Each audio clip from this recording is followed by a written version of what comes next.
Perjalanan hidup Abdurrahman Wahid penuh cerita dan kontroversi. Ia dikenal sebagai intelektual, aktivis, ulama, budayawan, politikus, hingga pengamat bola. Puncak karirnya, Presiden RI dari kalangan pesantren. Dr. honoris causa Kiai Haji Abdurrahman Wahid lahir di Jombang, Jawa Timur tanggal 7 September tahun 1940 dengan nama Abdurrahman Adahil. Namun, karena Adahil terdengar asing, maka namanya diganti menjadi Abdurrahman Wahid. Ia merupakan anak pertama dari 6 bersaudara dari pasangan Wahid Hashim dan Solihah. Ia adalah tokoh Muslim Indonesia, mantan Ketua Tanfiziyah Nahdlatul Ulama, pendiri Partai Kebangkitan Bangsa dan Presiden Indonesia keempat.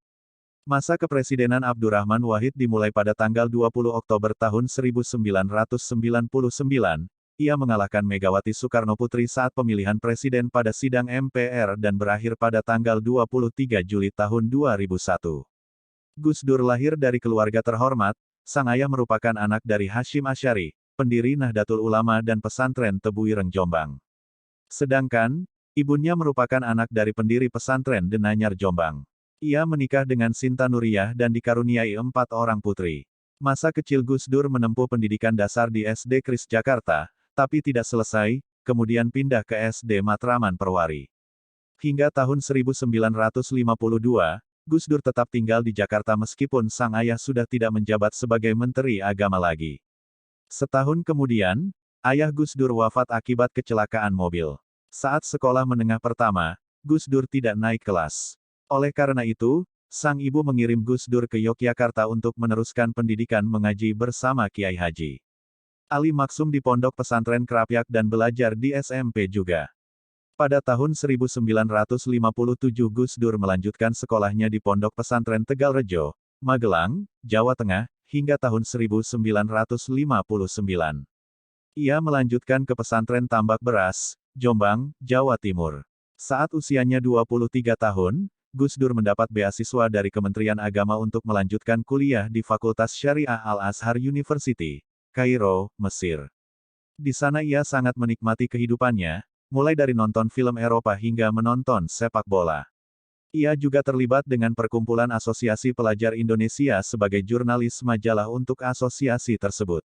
Gus Dur juga bekerja di Kedutaan Besar Indonesia. Sampai suatu ketika terjadilah gerakan komunis pada bulan September, dikenal G30 SPKI, pada tahun 1965. Upaya pemberantasan komunis dilakukan di Jakarta. Segalanya ditangani oleh Mayor Jenderal Soeharto. Untuk mendukung upaya tersebut, Gus Dur diminta menginvestigasi para mahasiswa dan memberikan laporan kedudukan politik mereka.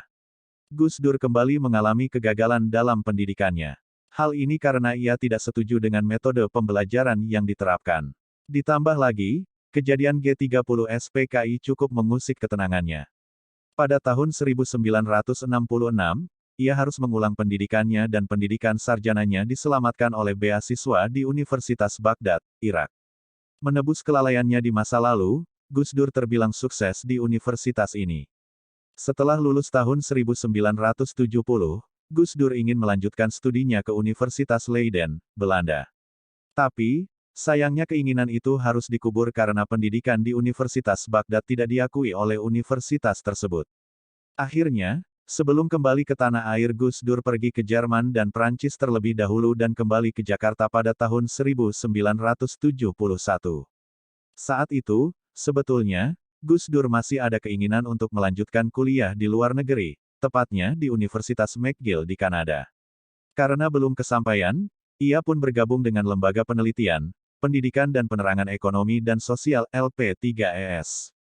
Sebuah organisasi berisikan orang intelektual Muslim progresif dan sosial demokrat.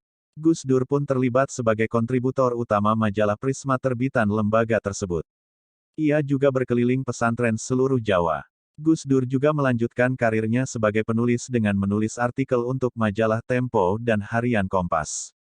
Ia dikenal sebagai pengamat sosial dan sering diundang untuk mengisi seminar sehingga memaksanya sering pulang pergi Jakarta Jombang. Pada saat itu, nilai pesantren semakin luntur. Banyak pesantren mencoba mengadopsi kurikulum pemerintah dengan harapan mendapat bantuan pendanaan. Melihat kemiskinan yang melanda pesantren-pesantren tersebut, Gus Dur pun urung untuk melanjutkan pendidikan ke luar negeri dan lebih fokus untuk mengembangkan pesantren. Di tengah aktivitas tersebut, Gus Dur sering mencari pekerjaan tambahan dengan menjual kacang dan mengantarkan es. Pada tahun 1974, ia menjabat sebagai Sekretaris Umum Pesantren Tebu Ireng hingga tahun 1980. Ia juga pernah mengajar kitab di Al-Hikam. Beberapa tawaran untuk mengurus NU menghampirinya. Namun, Gus Dur menolak karena ia ingin menjadi intelektual politik. Sampai akhirnya sang kakek menawarkan posisi itu untuk ketiga kalinya dan Gus Dur pun mengiyakannya. Hal tersebut membuat Gus Dur kembali menetap di ibu kota. Pada tahun 1980 Gus Dur menjabat sebagai Khatib Am PBNU hingga tahun 1984.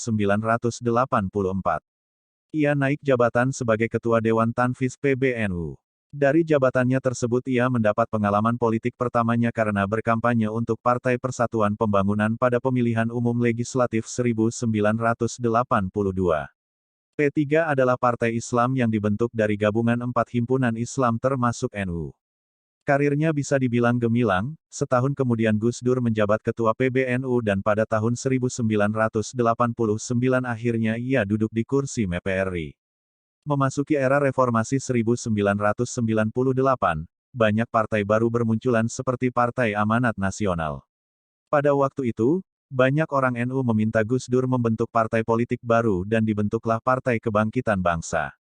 Pada awal tahun berikutnya, PKB secara resmi menyatakan Gus Dur sebagai kandidat untuk pemilihan presiden. Tahun 1999, pemilu dilaksanakan setelah Habibie turun dari kursi kepresidenan. Gus Dur terpilih sebagai presiden lewat sidang MPR RI. Gus Dur sebagai presiden dan Megawati Soekarnoputri sebagai wakilnya. Sebagai presiden, Gus Dur memiliki cara tersendiri yang berbeda untuk menyikapi suatu masalah. Ia melakukan pendekatan simpatik kepada gerakan Aceh Merdeka dan mengayomi etnis Tionghoa. Meski sudah menjadi presiden, ia tetap mengeluarkan pernyataan-pernyataan kontroversi, seperti menuding anggota MPR RI seperti anak TK, mengeluarkan dekret bubarkan DPR. Hubungannya dengan TNI juga kurang baik. Gitu aja kok repot, begitulah Gus Dur menjawab tuduhan yang ditujukan kepada dirinya. Sikap tersebut sudah terbiasa sejak ia berusia 31 tahun saat terjun ke dunia masyarakat. Akibat sikap yang mengundang pro kontra di masyarakat ini, akhirnya, jabatan Presiden Gus Dur hanya bertahan selama 20 bulan. Lawan politiknya memanfaatkan kasus Brunei Gate dan Bulogate untuk melengsarkannya. Isi dekretnya, 1. Pembubaran MPR DPR, 2. Mengembalikan kedaulatan ke tangan rakyat dengan mempercepat pemilu dalam waktu 1 tahun, dan 3. Membekukan Partai Golkar sebagai bentuk perlawanan terhadap sidang istimewa MPR. Namun, dekret tersebut tidak memperoleh dukungan. Tepat pada tanggal 23 Juli tahun 2001, MPR secara resmi memberhentikan Gus Dur dan menggantinya dengan Megawati Soekarnoputri. Setelah turun dari kursi kepresidenan, terjadi perpecahan pula pada tubuh PKB, Gus Dur konflik dengan Ketua PKB Matori Abdul Jalil. Pada tahun berikutnya, Gus Dur konflik dengan Muhaimin Iskandar terkait kepengurusan yang sah di PKB. Namun putusan pengadilan memenangkan PKB yang dipimpin Muhaimin Iskandar. Meski tak memegang partai politik lagi, Gus Dur tetap aktif memperjuangkan kebebasan berpendapat, demokrasi, dan toleransi.